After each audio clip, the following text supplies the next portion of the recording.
So ito po yung ating gagamitin na pang dingding sa loob. Gypsum board po yung tawagin nila. Ang brand po niya is Snow. Ayan. I think Batangas yata planta nito eh. So ang kapal na pinili natin standard, no? Ayan. Ano yata siya? 12 mm. So di ko lang sure kung may mas mataas pa dyan. Pero ito 12 mm po siya. Standard shield. Alam ko marami din klaseng pinaka parang Byron yata nito eh. Pero ito yung standard shield lang.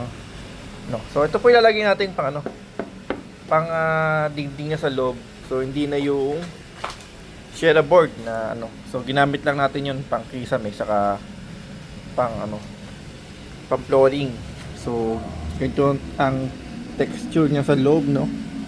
Kung ano yung nasa loob niya, ayan. Ayan, para siyang chalk, no? Gypsum board. Ayan. So okay siya kasi makinis naman na yan, ano. So konting masigal lang yan, maganda na pinturahan yan, saka yun nga, hindi na masyado magkokos ng ano ng pag-labor pag pintura dyan.